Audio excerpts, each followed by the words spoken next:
Programme میں آپ کو خوشامدید کہتے ہیں. میں اسداللہ خان ہوں. وزیر اعظم کے گزشتہ روز اس انکشاف کے بعد کہ ٹی ٹی پی کے ساتھ مذاکرات چل رہے ہیں اور اگر وہ ہتھیار ڈالتے ہیں تو انہیں معاف کیا جا سکتا ہے، اس پر ایک بحث شروع ہو گئی ہے. اپوزیشن کی جانب سے اس پر تنقید ہو رہی ہے. کچھ تجزیہ کار اسے درست سمجھ رہے ہیں، کچھ اس کی مخالفت میں بیان دے رہے ہیں. شیخ رشید صاحب نے بھی اس پر اپنی حکومت کا موقف واضح کیا ہے. بطور وزیر داخلہ انہوں نے اس پر اسٹیٹمنٹ دی ہے. سوال یہ پیدا ہوتا ہے کہ کیا یہ صحیح پالیسی ہے تحریک طالبان، جس پر کہ تحریک طالبان پاکستان جس کے سر پر بہت سے بے گناہوں کا خون ہے، کیا ان کو معاف کیا جا سکتا ہے؟ سانحہ اے پی ایس کی بات کی جا رہی ہے. اور پھر یہ کہ دوسری طرف کی دلیل یہ ہے کہ جنگ کے بعد بھی آپ مذاکرات ہی کے بیس پر بیٹھتے ہیں. کیا یہ اس طرح کی صورتحال ہے؟ تو ان تمام چیزوں پر آج کے پروگرام میں ہم گفتگو کریں گے اور دیکھیں گے کہ کیا صحیح سوچ رہی ہے حکومت پاکستان اور صحیح فیصلہ کر رہی ہے، اور اس کے اثرات کیا ہو سکتے ہیں. میرے ساتھ اوریہ مقبول جان صاحب موجود ہیں، تجزیہ کار ہیں. بہت شکریہ اوریہ صاحب. عامر زاد صاحب میرے ساتھ موجود ہیں، آپ بھی سینئر تجزیہ کار ہیں. اور سعید قاضی صاحب ہمارے ساتھ موجود ہیں، آپ بھی سینئر تجزیہ کار ہیں. میں آپ سب کو خوش آمدید کہتا ہوں. اوریہ صاحب، سب سے پہلے میں شیخ رشید صاحب نے جو اسٹیٹمنٹ دی ہے اس حوالے سے، گڈ اور بیڈ کے حوالے سے، وہ کیا سمجھتے ہیں؟ اور وہ سمجھتے ہیں کہ جو ہتھیار ڈالتے ہیں ان سے لڑنا جائز نہیں ہے. کیا کہا ہے انہوں نے؟ پہلے یہ سن لیجئے، پھر آپ سے بات کرتے ہیں. ہمیں پتہ ہے کہ گڈ کون ہے اور بیڈ کون ہے. جو آدمی ہتھیار پھینک دے اس سے لڑنا جائز نہیں ہے. دہشت گردی کو کسی قیمت پر واپس نہیں آنے دیں گے. تمام مسلک کے سربراہوں کے پاس میں خود جا رہا ہوں بطور وزیر داخلہ. جی اوریہ صاحب، کیا سمجھتے ہیں آپ؟ صحیح فیصلہ کر رہی ہے حکومت؟ دیکھیں، میں ایک بہت بڑے امن پروسیس کا ذاتی طور پر وٹنس ہوں. میں نے 1980 سے لے کے 2004 تک بلوچستان میں وقت گزارا ہے. 1973 کی اندر عطا اللہ مینگل کی گورنمنٹ جو تھی اس کو ختم کر دیا گیا تھا، اور وہاں پر ایک بہت بڑی انسرجنسی شروع ہوئی تھی کہ جو تقریباً 1977 5 جولائی تک رہی تھی. جی، اس انسرجنسی کی بیک گراؤنڈ یہ ہے کہ یہ باکو میں جو 1920 میں کانفرنس ہوئی تھی سوویت یونین نے کی تھی، اس کی سوویت بیک بھی تھی. پھر اس کے ساتھ ساتھ یہ لوگ جو تھے افغانستان میں چلے گئے تھے. 3000 سپاہی سرونگ ملٹری لوگ وہ مارے گئے تھے. 5600 بلوچ وہ مارے گئے تھے اس کے اندر، اور 16000 سویلین کا خون ہوا تھا. اور اس کا ظاہر بات ہے آپ کو اس طرح کے آٹومیٹک ہتھیار نہیں ہوتے تھے اور بہت کچھ. اس تحریک کی اندر شمولیت کا عالم یہ تھا کہ پنجاب سے نجم سیٹھی اور اس کے ساتھی، اور محمد علی طالپور اور اس کے ساتھی سندھ سے، یہ وہاں گئے تھے اور وہاں جا کے لڑے تھے اور سمجھتے تھے کہ یہاں کمیونسٹ انقلاب اب مکمل طور پہ آ جائے گا. 5 سب سے بڑا غداری کا کیس وہاں چلا تھا، جس میں ابھی جالب بھی غداری میں آئے تھے اور ذوالفقار علی بھٹو نے باقاعدہ ان کو حیدرآباد کیس چلایا تھا، جس میں عطا اللہ مینگل بھی تھے، باقی لوگ بھی تھے. 5 جولائی کو جس وقت یہ انسرجنسی ختم ہوئی ہے اور ضیاء الحق نے عام معافی کا اعلان کیا ہے اور ہتھیاروں سمیت عام معافی کا اعلان کیا، یہاں تک کہ ہتھیار بھی واپس لیے تھے. 5 جولائی 1977 سے لے کے آپ سوچیں 2006 تک، نواب اکبر بگٹی کے سانحے تک، پورے پاکستان میں بلوچستان سے زیادہ پرامن علاقہ کوئی نہیں تھا. آپ سوچ سکتے ہیں کہ وہاں پر میں ایک طویل عرصہ میں نے سرو کیا ہے. تفتان سے لے کے وہاں تک، کوئٹہ تک 400-450 کلومیٹر کا فاصلہ تھا. بغیر گن مین کے لوگ آیا جایا کرتے تھے. جی، میں اکیلا نہیں، لاکھوں لوگ جو وہاں رہے ہیں وہ اس کی گواہی دیں گے کہ وہ اس شہر میں کاروبار کرتے تھے. جتنے مشاعرے، جتنے کانسرٹ، جتنی بڑی اس زمانے کہیں اور نہیں ہوئی. اس امن کا پھل یہ تھا کہ کوئی اور تصور نہیں کر سکتے. جو اب جن جگہوں پہ ہم جا نہیں سکتے ان جگہوں پہ پر لوگ زیارت کے علاقے کے اندر پیر بالکل ٹھیک ہے. یہ تو صحیح ہے اور یہ صاحب کہ یہ امن کی انٹینشن کے ساتھ آخری جی امن کی ٹینشن نہیں. آخری بات سن لیں. اگر اس وقت کوئی سوال اٹھاتا آپ جیسا اینکر کہ آپ نے 16000 لوگوں سے پوچھ لیا جن کے پیارے مارے گئے تھے، آپ نے پوچھ لیا؟ نہیں، کسی نے اٹھایا تھا. اس کے بعد دوسری چیز، کیا اس وقت کوئی بندہ یہ سوال کرتا کہ 3000 سپاہیوں کا خون کون معاف کرتا ہے سپاہیوں کا؟ جی. کیا اس وقت گریبان پکڑ لیا جاتا خاص بخش پسنجوں کا، عطا اللہ مینگل کا، ہمارے 5600 بلوچ جو تھے ان کو کون ذمہ دار ہے؟ تو کیا امن ہو سکتا تھا؟ وتھ ون انٹینشن کہ ہم نے امن لے کے آنا ہے، ہر چیز بھول گئے تھے.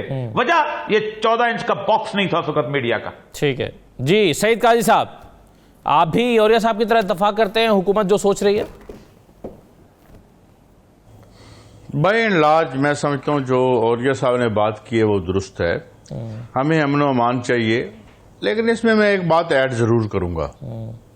اگر ایسے لوگ ہمارے ہتھے چڑھتے ہیں جن اسکولوں میں بچوں کو مارا تھا جی، اور بڑے ان پہ ہمیں ایسے الزامات، ایسے ثبوت ملتے ہیں کہ جس میں ایک ہم انہیں انکریمنیٹ کر سکتے ہیں، تو ٹھیک ہے، وہ دروازہ بھی کھلا رکھے، لیکن بائی اینڈ لارج یہ بات ٹھیک ہے۔ دیکھیں جو انگلینڈ میں یہ ختم ہوا، آئرلینڈ کی جو آئرش ریپبلکن آرمی تھی، کیسے یہ ختم ہوا، تو بات یہ ہے کہ ہم عام آدمی تو امن چاہتا ہے، اور امن کسی بھی قیمت پہ چاہتا ہے وہ، تو میں ایکسکیوز می، تو میں سمجھتا ہوں کہ یہ بات ٹھیک ہے، یہ بات درست ہے کہ عام آدمی یہ چاہتا ہے کہ کوئی دوبارہ اے پی ایس نہ بن سکے۔ جی، ہاں، جو پہلا بنا تھا اس کے لوگوں کو کیفر کردار تک پہنچانا لا انفورسمنٹ کی جو ہے وہ ذمہ داری ہے، وہ پہنچائے، لیکن یہ کہ آئندہ یہ نہ ہو۔ اور میں سمجھتا ہوں یہ ہر چیز کو پولیٹیسائز کرنا، شور مچا دینا، ہو حکومت نے یہ کر دیا، وہ کر دیا، وہ کر دیا، یعنی دیکھیں نا اصل جو ایشوز ہیں اس پہ تو بات نہیں کرتے، مہنگائی کی بات کرتے، مہنگائی پہ یہ تحریک چلانے کے قابل نہیں، ان کے پیچھے کوئی آدمی نہیں آتا۔ تو میرے خیال میں جہاں پر ہم نے جو غلطیاں کی، جس طریقے سے ہم نے اپنے ملک کو پوری دنیا کی جنگ کا ایک گڑھ بنایا، اس کو ختم کرنا چاہیے ہمیں، اور وہ تمام جو ہے، یا جس طرح یہ طالبان والا معاملہ دیکھ لیں آپ، یہ کس نے کیا تھا؟ امریکہ بہادر نے ہم سے کروایا تھا، آج جو ہے ہم اس کو ختم کرنے کے، تو میرے خیال میں یہ اور یہ سب جو کہہ رہے ہیں آئی ایگری ود دیم۔ صحیح ہے جی۔ عامر رضا صاحب، آپ کی رائے سر؟ ایک تو بڑا مشکل فیصلہ ہے یہ، آپ اس تناظر میں دیکھیں کہ جس قسم کا رد عمل کا سامنا حکومت کو کرنا پڑا ہے، خصوصاً ہمارا جو ایک لبرل ایلیٹ ہے جو سمجھتی ہے کہ کسی بھی نام سے اگر طالبان کا نام آ گیا تو چاہے وہ افغان طالبان ہو، چاہے وہ ٹی ٹی پی ہو، ایک اس میں رکھتے ہیں، ترازو میں رکھتے ہیں۔ میں مشکل فیصلہ اس لیے کہہ رہا ہوں کہ ظاہر ہے کہ حکومت کو بھی اس بات کا ادراک ہوگا کہ جس طرح کی خوریزی ہوئی ہے اور جس طرح کے گھاؤ پاکستانی سماج کو لگے ہیں اس پوری دہشت گردی کے خلاف لڑائی میں، تو یہ کسی کے لیے بھی آسان فیصلہ نہیں ہوگا، لیکن اس کا دو ہی راستے ہو سکتے ہیں کہ آپ بدستور جنگ کرتے رہیں، اور وہ ظاہر ہے کہ جس قسم کی اسیمیٹرک لڑائی ہوئی ہے وہاں پر اور قبائلی ایک مخصوص طرز کا نظام ہے، تو پھر یہ لڑائی جو ہے وہ چلتی رہے گی، اس کو کہیں نہ کہیں تو اس کو جو ہے اس پہ فل سٹاپ لگانا چاہیے۔ ٹھیک ہے،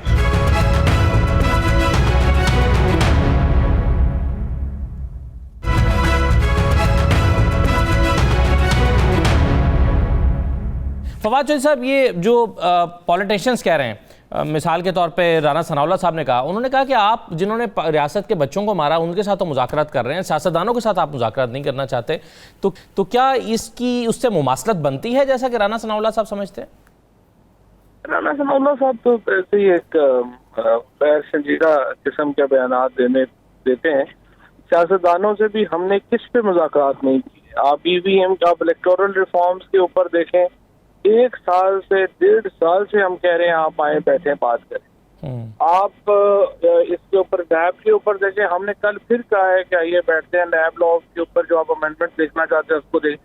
پرابلم یہ ہے کہ رانا ثناء اللہ صاحب نے سیاستدانوں سے مذاکرات کا نام رکھا ہوا ہے ان کے مقدمات میں ریلیف دینا، وہ نہیں ہونا۔ دیکھیں وہ کیسز ان کو اپنے خود لڑنے پڑنے ہیں، ہر بات کے اوپر ان سے آپ کوئی بھی بات کریں وہ آگے سے اپنے کیسز دیکھ کے بیٹھ جاتے ہیں، وہ تو نہیں ہونا۔ اس کے علاوہ آپ نے کہاں پہ ہم نے سیاستدانوں سے یہ بات نہیں کی؟ پرائم منسٹر نے اسمبلی میں تقریر کی، ٹویٹ کی، اس کے بعد اسپیکر آفس کو لکھا، اسپیکر آفس نے 150 بار ان کو بلایا، وہ تو اس کے بعد تو آتے ہی نہیں ہے، ریلیف کیسز میں نہیں ملنا، اس کے بعد جو مرضی آپ نام لیں۔ اور دوسری بات بھی بالکل واحد ہے، ان کو پتہ ہی نہیں ہے۔ اچھا چلیں فواد چودھری صاحب، یہ بتائیں کہ جو مذاکرات کا آغاز ہوا ہے اس کا کوئی فریم ہوا ہے؟ یہ غیر مشروط مذاکرات ہیں، کچھ شرائط ان کی مانی جا سکتی ہیں، وہ کس نوعیت کی ہو سکتی ہیں، اس کا کوئی فریم ورک طے ہو چکا ہے؟ دیکھیں بات یہ ہے کہ جب بھی یہ ایک 2001 کے بعد ایک خاص اس کا پس منظر ہے جس میں یہ سارا معاملہ شروع، اب ہم ایک آگ اور خون کے دریا سے گزرے ہیں، اس سارے معاملے تک پہنچ گئے۔ اس وقت پاکستان میں ہم نے القاعدہ کو شکست دی، ہم نے ٹی ٹی پی کو ہم نے پوری طرح جو ہے وہ شکست دے دی، یہ لوگ بھاگ گئے یہاں سے، افغانستان چلے گئے۔ اب آپ نے اس کے بعد اپنی جو جنگ ہوتی ہے اس کو جب پوزیشن آف اسٹرینتھ پہ آپ ہوتے ہیں آپ اس کو کنکلوڈ کرتے ہیں، جس طرح برطانیہ نے آئی آر اے کے ساتھ کیا،